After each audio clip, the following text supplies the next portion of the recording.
Hello friends, chase the goal के इस online platform पे एक बार फिर से आपका हार्दिक स्वागत है। हम मेवाड़ को पढ़ रहे हैं और मेवाड़ के अंदर हम महाराणा राज सिंह तक का घटनाक्रम जो है, महाराणा राज सिंह के समय की जो उपलब्धियां हैं उनको अब तक डिटेल से पढ़ चुके हैं। राज सिंह की मृत्यु के बाद गद्दी गद्दी पर कौन बैठेंगे, तो महाराणा राज सिंह की मृत्यु के बाद गद्दी पर बैठते हैं उनके पुत्र महाराणा जयसिंह।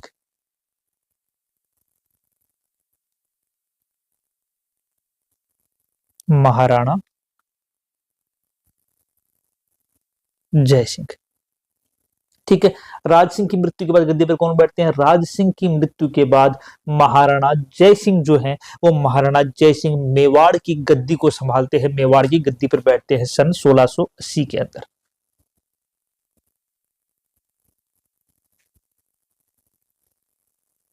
ठीक है।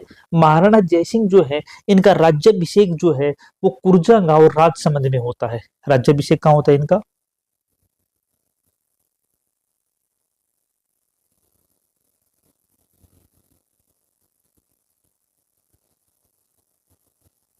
जो कहाँ पड़ता है? राजसमंद। ठीक है। महाराणा जयसिंह का राज्याभिषेक जो है वो कुरजा गांव राजसमंद जो है, उस कुरजा गांव राजसमंद के अंदर महाराणा जयसिंह का राज्याभिषेक किया जाता है। जयसिंह क्या करते हैं, कुछ वर्ष तक संघर्ष करते हैं और कुछ वर्ष संघर्ष करने के बाद में ये क्या करते हैं, राजसमंद झील के किनारे ही औरंगजेब से संधि कर लेते हैं।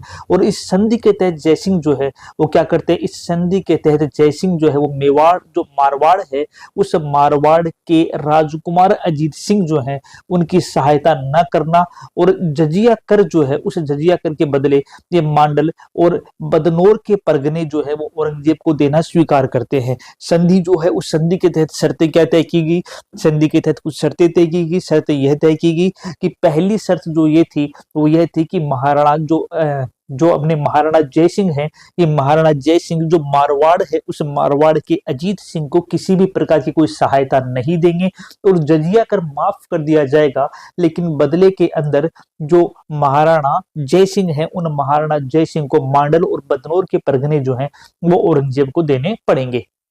और इसके बदले औरंगजेब भी यह शर्त करता है कि वह भी कभी भी मेवाड़ पर आक्रमण नहीं करेगा। यह आश्वासन किसके द्वारा दिया गया? यह आश्वासन औरंगजेब के द्वारा दिया गया। तो इस प्रकार महाराणा जयसिंह औरंगजेब के साथ संधि करके अपने राज्य को क्या करते हैं, मुगलों के द्वारा मुगलों के आक्रमणों से बचाने का काम करते हैं।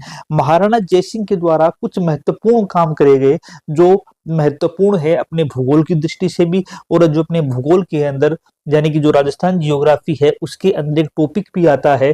कौन सी झील आती है वहां पर जयसमंद झील आती है। तो उसके बारे में कुछ महत्वपूर्ण जानकारियां, जिसका निर्माण जो करवाया गया था वो किसके द्वारा करवाया गया था? महाराणा जयसिंह के द्वारा करवाया गया था। तो उसके बारे में कुछ बातें और देख लेते हैं। तो महाराणा जयसिंह ने क्या किया? महाराणा जयसिंह ने जयसमंद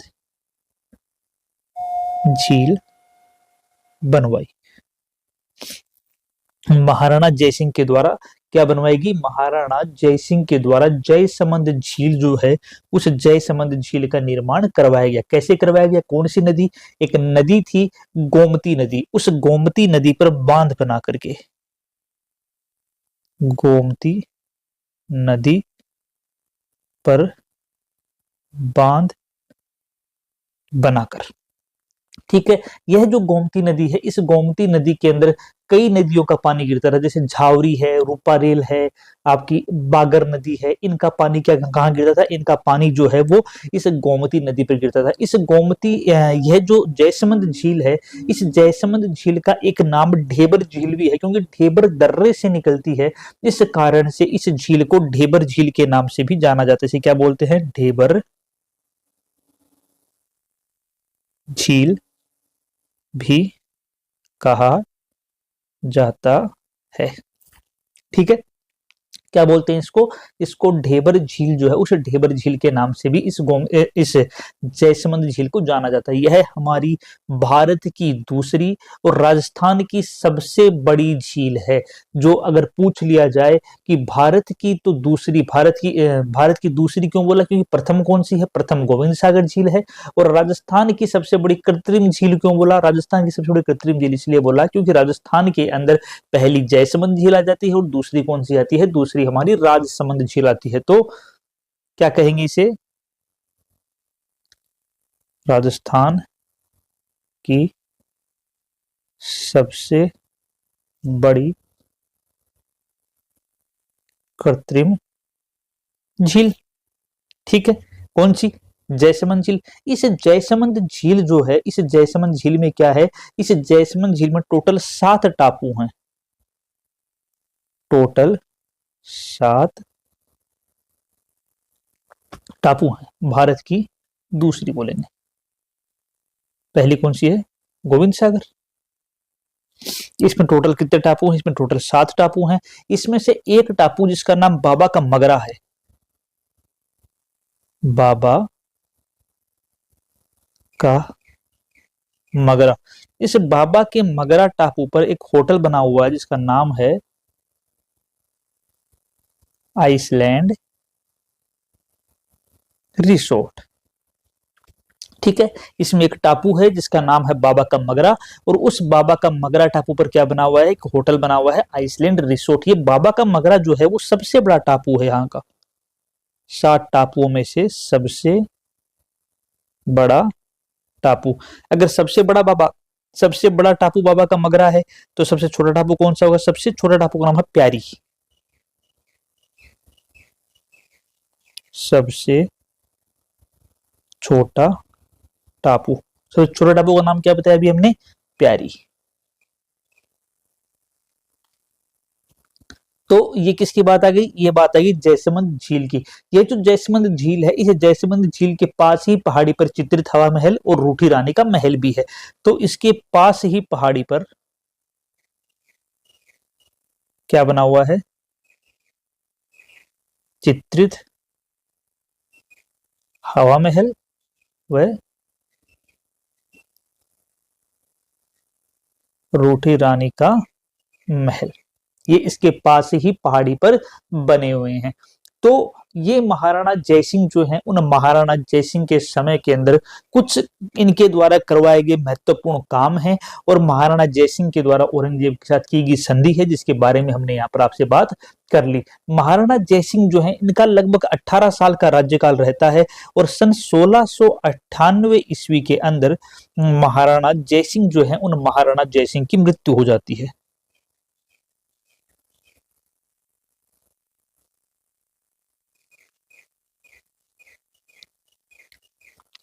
कब मृत्यु हो जाती है महाराणा जयसिंह की, सन 1698 के अंदर महाराणा जयसिंह जो है, उन महाराणा जयसिंह की मृत्यु हो जाती है। महाराणा जयसिंह की मृत्यु हो जाने के बाद गद्दी पर बैठते हैं महाराणा अमर सिंह। तो अब गद्दी पर कौन बैठेंगे,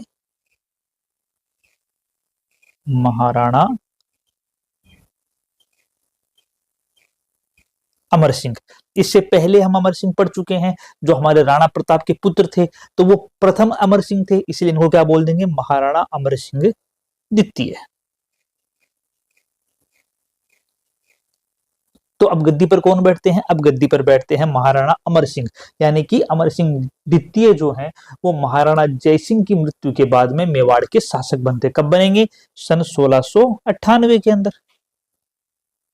ठीक है, सन 1698 के अंदर महाराणा अमर सिंह जो हैं वो गद्दी पर बैठते हैं। महाराणा अमर सिंह के समय में एक महत्वपूर्ण घटना घटित होती है, क्योंकि महाराणा अमर सिंह लगभग 12 साल तक का ही राज कर पाते हैं, और अल्पायु के अंदर ही क्या होते हैं, ये स्वर्ग सिधार जाते हैं। 1710 ईस्वी के अंदर क्या हो जाती है, इनकी मृत्यु हो जाती है। तो महाराणा अमर सिंह के समय पे एक महत्वपूर्ण घटना घटित होती है, और उस घटना का नाम है देबारी समझौता।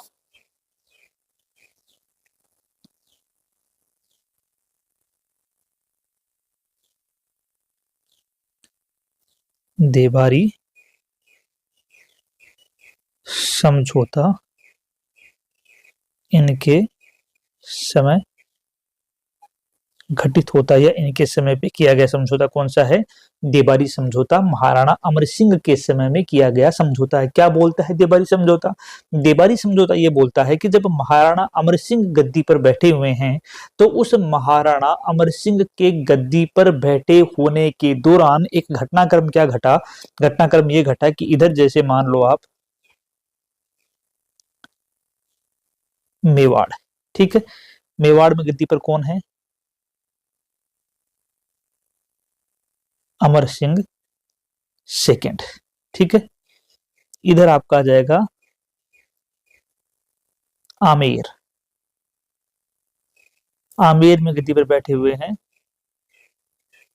सवाई जय सिंह, ठीक है। इधर आ जाएगा आपका मारवाड़, और मारवाड़ में कौन है? अजीत सिंह। अजीत सिंह अभी शासक है नहीं, अजीत सिंह जो है वो मारवाड़ पर अपने अधिकार का प्रयास कर रहे हैं, अभी अजीत सिंह जो है वो शासक नहीं है। इसी दौरान होता क्या है कि जो औरंगजेब है उस औरंगजेब के दो पुत्रों, औरंगजेब की मृत्यु हो जाती है और औरंगजेब की मृत्यु के बाद इसके पुत्र हैं, एक का नाम है आपका आजम और एक का नाम है मुअज्जम, जो बाद में बहादुर शाह के नाम से गद्दी पर बैठता है, ठीक है। तो औरंगजेब के दो पुत्र हैं, एक तो आजम है एक मुअज्जम है। इन दोनों पुत्रों में क्या होता है? इन दोनों पुत्रों के अंदर उत्तराधिकार का संघर्ष स्टार्ट हो जाता है, उत्तराधिकार का संघर्ष। तो औरंगजेब के दो पुत्र हैं, एक पुत्र का नाम क्या है? एक पुत्र का नाम है आजम, एक पुत्र का नाम है मुअज्जम। और औरंगजेब के इन दोनों पुत्रों के बीच स्टार्ट हो जाता है, लड़ाई स्टार्ट हो जाती है उत्तराधिकार की, कि दोनों में से कौन जो है वो उत्तराधिकारी बनेगा औरंगजेब की गद्दी का। और उनके इस उत्तराधिकार की लड़ाई जो है, उस लड़ाई में साथ कौन देता है? इनके उस उत्तराधिकार की लड़ाई के अंदर सवाई जयसिंह जो है वो साथ देते हैं, किसका? आजम का साथ देते हैं। सवाई जयसिंह के द्वारा किसका साथ दिया गया? सवाई जयसिंह के द्वारा आजम का साथ दिया गया। जब सवाई जयसिंह आजम का साथ देते हैं लेकिन फिर भी आजम जो है इस युद्ध के अंदर हार जाता है, और जीत किसकी होती है? जीत होती है मुअज्जम की। जीत किसकी होती है? जीत होती है मुअज्जम की। और मुअज्जम इस युद्ध में जीतता है। जब मुअज्जम इस युद्ध में जीता तो मुअज्जम क्या करेगा? क्योंकि जयसिंह ने किसका साथ दिया है? आजम का साथ दिया है। तो मुअज्जम क्या करता है? मुअज्जम जीतते ही सवाई जयसिंह को गद्दी से हटा करके विजय सिंह को क्या करता है? गद्दी दे देता है। तो जैसे ही ये जीता मुअज्जम ने जीतते ही सबसे पहला काम क्या किया? मुअज्जम ने सवाई जयसिंह को गद्दी से हटाया और विजय सिंह को राजा बना दिया।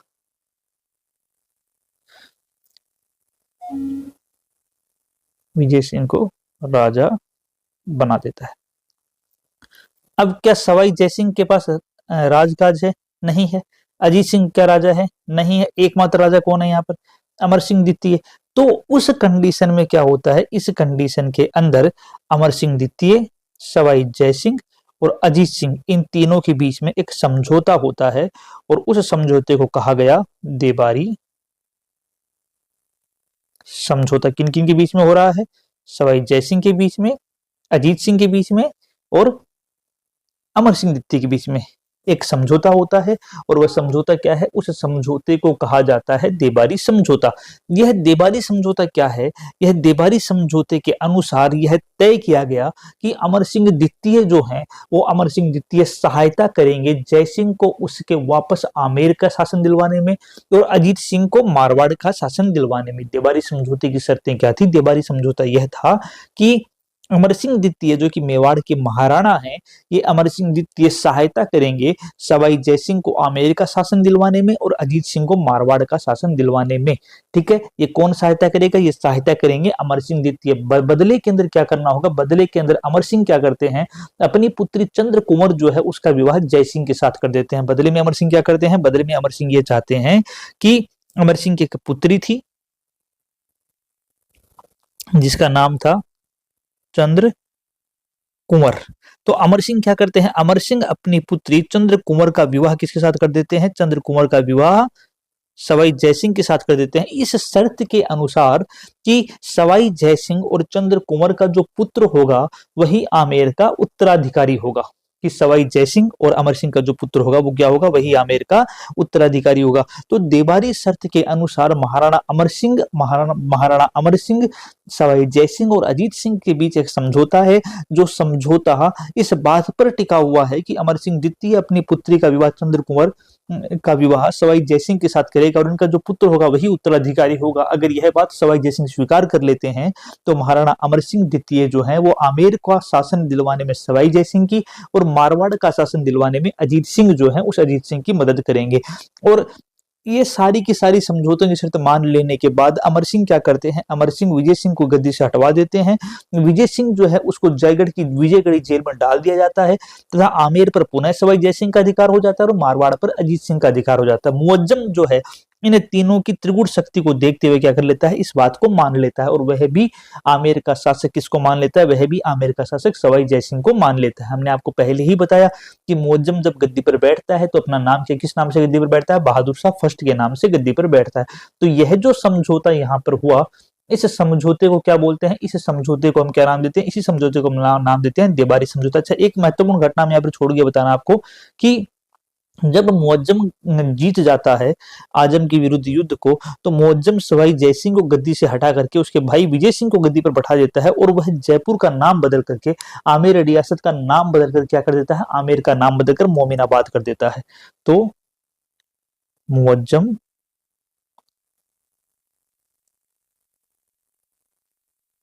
आमेर का नाम क्या कर देता है,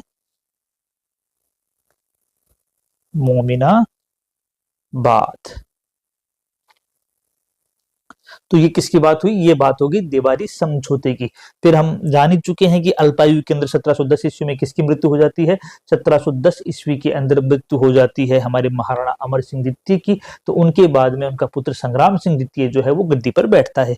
तो आज की क्लास के अंदर जो हमने महत्वपूर्ण चीजें देखी, वो क्या क्या महत्वपूर्ण चीजें देखी, पहली जो महत्वपूर्ण चीज हमने देखी वो देखी महाराणा जयसिंह के द्वारा बनवाई गई जयसमंद झील, जो गोमती नदी पर बांध बनाकर बनाई गई है, जिसको ढेबर झील भी कहा जाता है। राजस्थान की सबसे बड़ी कृत्रिम झील है, भारत की दूसरी है क्योंकि प्रथम गोविंद सागर झील है। इसमें टोटल 7 टापू हैं। बड़े टापू को बाबा का मगरा कहते हैं, जिस पर आइसलैंड रिसोर्ट होटल चल रही है। छोटे टापू को प्यारी कहा जाता है।